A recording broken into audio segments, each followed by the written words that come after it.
बॉलीवुड अभिनेता मनोज कुमार का निधन। कोकिलाबेन धीरूभाई अंबानी हॉस्पिटल में लिया आखिरी सांस और 87 साल की उम्र में दुनिया को कहा अलविदा।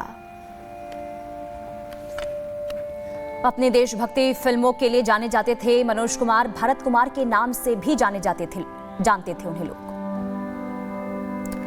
मनोज कुमार के निधन पर पीएम मोदी ने दुख जताया। कहा कि मनोज कुमार ने राष्ट्रीय गौरव की भावना को बढ़ाया। उनके परिवार फैंस के प्रति संवेदना। फिल्म अभिनेता मनोज कुमार के निधन पर रक्षा मंत्री राजनाथ सिंह ने पोस्ट किया और लिखा कि मनोज कुमार एक बहुमुखी अभिनेता थे। उनके अभिनय ने संस्कृति को समृद्ध किया। फिल्म निर्माता अशोक पंडित ने मनोज कुमार के निधन को इंडस्ट्री के लिए बड़ी क्षति बताया। कहा कि पूरी इंडस्ट्री उन्हें याद रखेगी। लोकसभा के बाद राज्यसभा से भी पास हुआ वक्फ संशोधन बिल। लंबी बहस के बाद देर रात राज्यसभा से पास हुआ बिल। वक्फ संशोधन बिल के पक्ष में पड़े 128 वोट तो विरोध में 95 वोट। अब राष्ट्रपति के पास भेजा जाएगा बिल। बिल पास होते ही सदन में लगे जय श्री राम के नारे। राष्ट्रपति की मंजूरी के बाद बनेगा कानून। केंद्रीय मंत्री किरण रिजिजू ने उच्च सदन में पेश किया था बिल। दोनों सदनों से वक्फ बिल पास होने पर पीएम मोदी ने सांसदों का आभार जताया। कानून को मजबूत बनाने में योगदान किया। कहा वक्फ ने गरीब मुसलमानों, पसमानदा मुसलमानों के हितों को नुकसान पहुंचाया। वक्फ बिल को लेकर बोले केंद्रीय मंत्री किरण रिजिजू और कहा जेपीसी के कई सुझाव स्वीकार किए गए। सरकार ने सब सवालों के दिए जवाब। किसी बिल को सदन में चर्चा करने से पहले 1 करोड़ से ज्यादा सुझाव मिलना ये भी अपने आप में ऐतिहासिक है। अपने भाषण के दौरान किरण रिजिजू ने कहा कि किसी मुसलमान का नहीं छीना गया अधिकार और बिल से मुस्लिमों को फायदा मिलेगा। ये बिल करोड़ों गरीब मुसलमानों को फायदा पहुंचाने के लिए और गलत काम ना हो, गलत तरीके से दूसरा का जमीन को हड़प ना ले, इसको प्रतिबंध लगाने के लिए, रोकने के लिए अच्छा सोच के साथ हम ये बिल लेके आए हैं। जेपीसी अध्यक्ष जगदंबिका पाल ने विपक्ष पर साधा निशाना और कहा कि कांग्रेस, सपा और टीएमसी करती है तुष्टीकरण की राजनीति। ममता बनर्जी हो, कांग्रेस पार्टी हो, राहुल गांधी हो या समाजवादी हो, ये मुसलमान को वोट बैंक समझते हैं। तो ये जो उनको बयान दे रहे हैं, जो बात कह रहे हैं, वो तुष्टीकरण है। और वक्फ बिल पर बीजेपी सांसद सुधांशु त्रिवेदी का भी बयान सामने आया। वक्फ बिल पर अच्छे भाव से काम हुआ और साथ ही बोले कि उम्मीद वालों को रोशनी भी नजर आई। वालों को तो उम्मीद की नई रोशनी दिख रही है, उम्मा वालों की उम्मीद पे पानी फिर रहा है। तो ये उम्मीद और उम्मा के बीच का भी मामला है। वक्फ बिल पर जेडीयू के समर्थन में मुस्लिम नेताओं में नाराजगी। जेडीयू के वरिष्ठ नेता डॉक्टर कासिम अंसारी ने पार्टी से दिया इस्तीफा। जेडीयू प्रवक्ता राजीव रंजन ने कासिम अंसारी पर बड़ा बयान दे दिया और कहा कि वो हमारी पार्टी के किसी भी पद पर नहीं रहे, वो कब लड़े चुनाव। ये कासिम अंसारी कौन है? राष्ट्रीय प्रवक्ता की हैसियत से कह सकता हूं कि वो हमारी पार्टी के किसी भी पद पर नहीं रहे हैं। ये कौन है कासिम अंसारी? मुझे तो जानकारी नहीं है कि कासिम अंसारी कौन है और कब वो चुनाव लड़े, मुझे कोई जानकारी नहीं।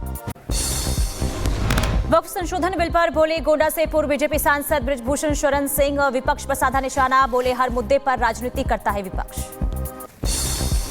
वक्फ को लेकर सपा सांसद रामजी लाल सुमन का बयान और कहा कि वक्फ मुसलमानों की संपत्ति, नियंत्रण भी मुसलमानों का होना चाहिए। कांग्रेस सांसद अखिलेश यादव और कहा बुलडोजर करके सरकार ने बिल पास कराया, बिहार चुनाव में पड़ेगा असर। लेकिन सरकार जिस तरह से चलती है उसमें अपना बुलडोज करके, और ठीक है यहाँ पे नंबर्स था उनका, उस आधार पर बिल पास कराया है। लेकिन बिहार में ये लोग बुरी तरह हारने वाले हैं। जम्मू कश्मीर के पूर्व सीएम गुलाम नबी आजाद ने बुलंदशहर का किया दौरा। वक्फ बिल को लेकर दिया बयान और कहा कि वक्फ संपत्तियों की सुरक्षा के लिए वक्फ बिल जरूरी।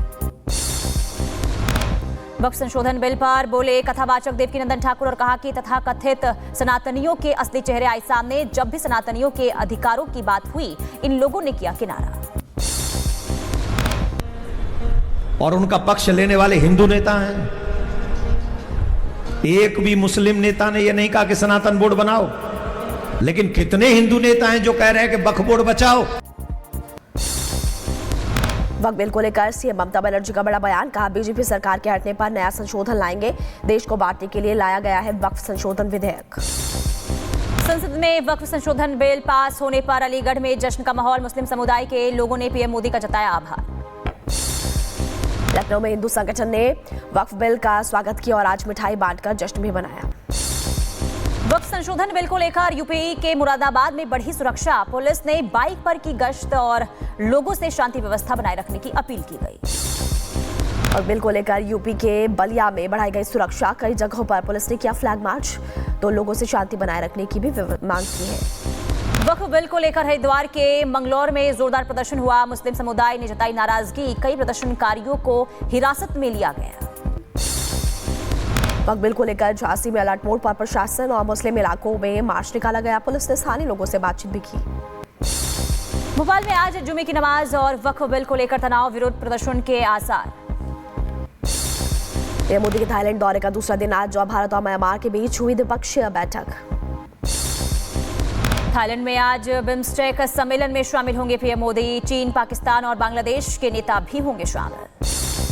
आज से श्रीलंका की यात्रा पर रहेंगे पीएम मोदी, कल पीएम मोदी और श्रीलंका के राष्ट्रपति के बीच मुलाकात और कई अहम मुद्दों पर भी बातचीत।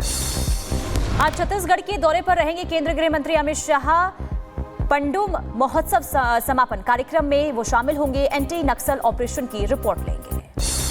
मणिपुर में लोकसभा के बाद राज्यसभा से मिली राष्ट्रपति शासन, आपको बता दें कि मंजूरी मिल चुकी है और 2 साल से हिंसाग्रस्त मणिपुर को लेकर देर रात राज्यसभा में भी चर्चा हुई थी।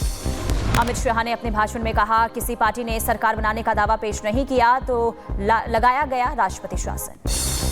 मणिपुर के हालात पर गृह मंत्री अमित शाह ने जानकारी दी और कहा, मणिपुर में शांति बहाली पर जोर है, दिल्ली में दोनों समुदायों की जल्द ही बैठक होगी। लखनऊ में अनंत नगर आवासीय योजना का शुभारंभ करेंगे सीएम योगी, 6,500 करोड़ की लागत से होगा निर्माण, रजिस्ट्रेशन की होगी शुरुआत। उत्तराखंड में कई जगहों के नाम बदले जाने पर बोले सीएम धामी, का जनभावनाओं के अनुरूप नाम परिवर्तन का फैसला हमने लिया। उत्तर प्रदेश के बहराइच में कांग्रेस जिलाध्यक्ष के खिलाफ कांग्रेस का हल्ला बोल, नवनियुक्त जिलाध्यक्ष को हटाए जाने की मांग की गई, कांग्रेस नेताओं ने जमकर नारेबाजी की। यूपी के जौनपुर में सांसद रामजी लाल के खिलाफ राजपूत सेवा समिति ने प्रदर्शन किया, सपा सांसद से माफी मांगने के लिए कहा। उत्तर प्रदेश के मऊ में क्षेत्रीय समाज ने आक्रोश देखने को मिला, मेवाड़ के शासक पर टिप्पणी के मामले में नाराजगी जताई गई, सांसद रामजी लाल सुमन पर भी सख्त कार्रवाई की मांग की गई। चैत नवरात्र का 6ठा दिन मां कात्यायनी की हो रही है पूजा, दिल्ली के झंडेवाला मंदिर में माता के दर्शन के लिए श्रद्धालु पहुंचे। उत्तर प्रदेश के वाराणसी में पुलिस और बदमाशों के बीच मुठभेड़ हो गई, जवाबी कार्रवाई में बदमाश घायल हुआ, एक पिस्तौल और एक बाइक बरामद। उत्तर प्रदेश के मथुरा में पुलिस को मिली बड़ी कामयाबी, मुठभेड़ में 2 इनामी बदमाश गिरफ्तार हुए, अवैध तमंचा, जिंदा कारतूस, बिना नंबर की बाइक बरामद की गई। मऊ में पुलिस और बदमाशों के बीच मुठभेड़ हो गई, एनकाउंटर में 25,000 का इनामी बदमाश घायल हुआ, चोरी के मामले में चल रहा था फरार, करीब 14 केस थे दर्ज। यूपी के हमीरपुर में छेड़छाड़ का आरोपी मुठभेड़ में घायल बताया जा रहा है, पुलिस ने अवैध तमंचा कारतूस के साथ गिरफ्तार किया। उत्तर प्रदेश के बिजनौर में पुलिस और गौ तस्करों के बीच मुठभेड़ हो गई, फायरिंग के दौरान एक तस्कर घायल हुआ, आरोपियों के कब्जे से अवैध हथियार बरामद। यूपी के गोंडा में गर्जा बुलडोजर अवैध अतिक्रमण के खिलाफ कार्रवाई की गई, कई दुकानों को ध्वस्त किया गया। उत्तर प्रदेश के मैनपुरी में अवैध निर्माण पर चला बुलडोजर, भूमाफियाओं ने कब्जा कर बनाई थी दुकान, शिकायत के बाद अवैध बिल्डिंग पर कार्रवाई।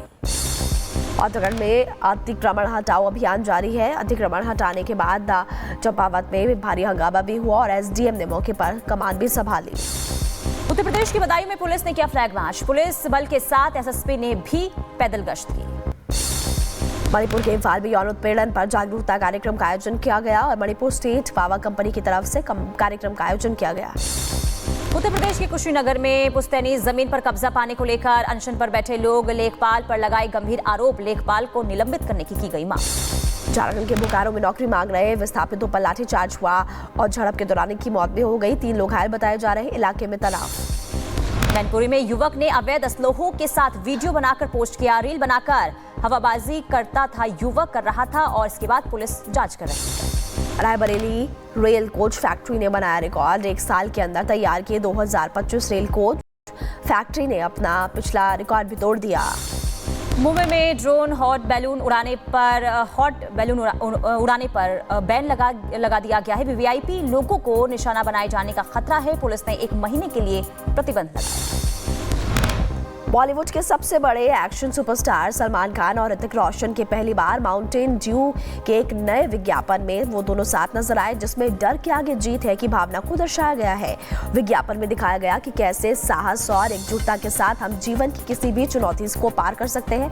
माउंटेन ड्यू ने डर के आगे जीत है की भावना को अपनाने के लिए ये एक नया अभियान शुरू किया है। संभल हिंसा मामले में जेल के अंदर बंद सदर जफर अली की जमानत याचिका पर आज सुनवाई। संभल पुलिस ने 23 मार्च को जफर अली को किया था गिरफ्तार। मथुरा श्री कृष्ण जन्मभूमि विवाद मामले में सुप्रीम कोर्ट में सुनवाई आज। इलाहाबाद हाई कोर्ट के अलग अलग फैसलों को दी गई है चुनौती। असम गौरव पुरस्कार समारोह में शामिल हुए सीएम हिमंता बिस्वा शर्मा। कार्यक्रम के दौरान सीएम के अलावा कई बड़े दिग्गज नेता भी मौजूद रहे। अगरतला के दशरथ देव स्पोर्ट्स कॉम्प्लेक्स में देवभक्ति जमातिया एथलेटिक टर्फ का उद्घाटन किया गया। कार्यक्रम में प्रदेश के सीएम माणिक साहा मौजूद रहे। बंगाल में मुर्शिदाबाद में युवक ने बनाई बेड वाली कार। तेजी से इंटरनेट पर वायरल हो रहा है ये वीडियो। बेड वाली कार को लोगों ने खूब पसंद किया। यूपी के बागपत में बाजार के अंदर महिलाओं ने मारपीट की और पैसे के लेन देन को लेकर विवाद हो गया। मारपीट का वीडियो सामने आया। हरिद्वार के गंगा घाट पर युवक ने की शर्मनाक हरकत। चेंजिंग रूम में युवक कर रहा था ताक झाक। स्थानीय लोगों ने युवक को पुलिस के हवाले किया। उत्तर प्रदेश के महोबा में पीआरडी जवान को दबंगों ने पीटा। सोने की चेन नकदी छीनने का भी आरोप लगा है। राजस्थान के धौलपुर में रिश्वत लेते पकड़ा गया हेड कांस्टेबल। एसपी के निर्देश के बाद हेड कांस्टेबल की हुई गिरफ्तारी। यूपी गोंडा में सत्यम हत्याकांड का खुलासा हुआ। पुलिस ने 2 आरोपियों को गिरफ्तार किया और रास्ते पर रॉड मारकर हत्या की गई थी।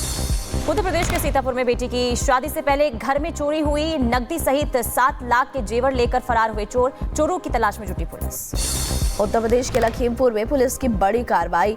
नशीले पदार्थ के साथ 3 तस्करों को गिरफ्तार किया और पकड़े गए आरोपियों से पूछताछ जारी है। उत्तर प्रदेश के बुलंदशहर में नियमों को ताक पर रखकर संचालित हो रही थी ईंट भट्टे। 11 में से 6 ईंट भट्टे बंद कराए गए।